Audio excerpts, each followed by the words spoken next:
Happy Independence Day, Connecticut, but for who? Happy Independence Day. Every year, we hear those words. We see the flags. We watch the fireworks.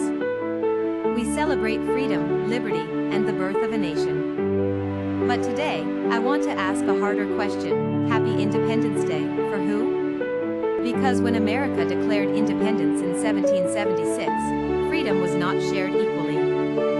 Not in the South. Not in the North. And not here in Connecticut. Connecticut is often remembered as a place of education, opportunity, and progress.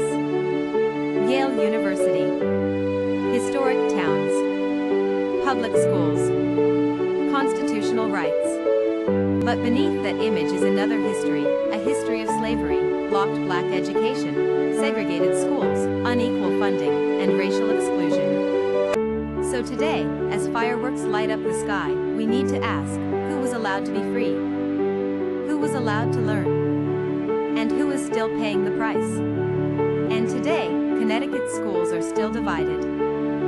Recent reporting found Connecticut ranked among the most segregated states in the nation by both race and economics, using 2023 to 24 school year data.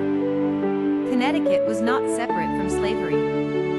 Slavery existed here for more than 200 years and did not officially end in Connecticut until 1848. That means generations of black and indigenous people lived in a state that spoke the language of liberty while denying freedom to many of its own residents. And education was always part of that denial.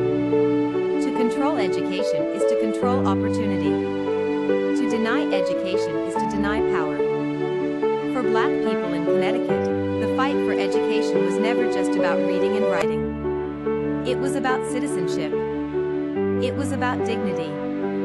It was about being seen as fully human. Yale was founded in 1701. Yale's own slavery research project states that the university has direct and indirect ties to slavery.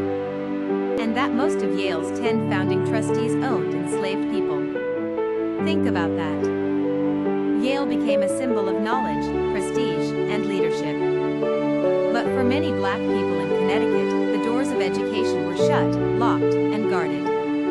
Because racism in education is not only about who gets a seat in a classroom. It is also about who gets excluded from the institutions that create power. In 1831, New Haven had a chance to become home to what could have been the first black college in the United States. But New Haven rejected it.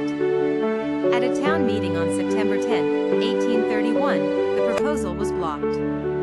Yale Library notes that the resolutions blocking the college were drawn up by top New Haven leaders, many of them connected with Yale. How much history was stolen before it could even begin? Just 2 years later, in 1833, Connecticut passed what became known as the Black Law. This law was used against Prudence Crandall, a teacher who opened a school for black girls. Her students faced harassment, and the school eventually closed after a mob attack. This was not accidental. This was policy. This was racism written into law and enforced through fear. And after slavery ended, educational racism did not disappear. It changed form. In 1868, Hartford voted for racially separate public schools. Segregation continued through school locations, attendance zones, housing discrimination, and town boundaries.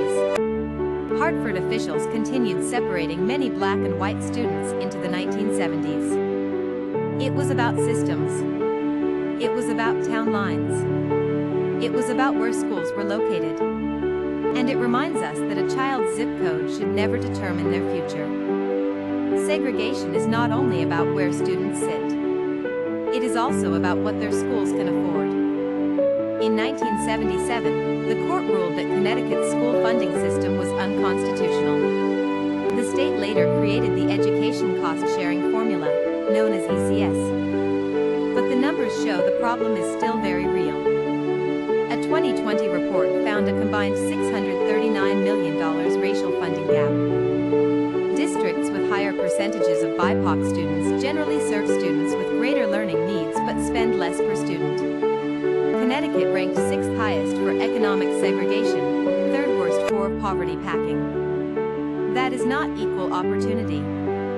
That is the old system wearing new clothes. And this is why curriculum matters too. African American and Black studies, and Puerto Rican and Latino studies. Because generations of students learned Connecticut history without learning the full truth about Connecticut. They learned about Independence Day without being asked, independence for who? Connecticut's education system shows us that inequality was not accidental. It was designed. It was funded. It was defended. And it was inherited. So this Independence Day, celebrate if you choose. But do not forget to question. Because freedom without truth is incomplete. If it was built, then it can be dismantled. Only if we are committed enough to fund every child like their future matters. Happy Independence Day, for who? What are we willing to do so that freedom, education, and opportunity finally belong to everyone?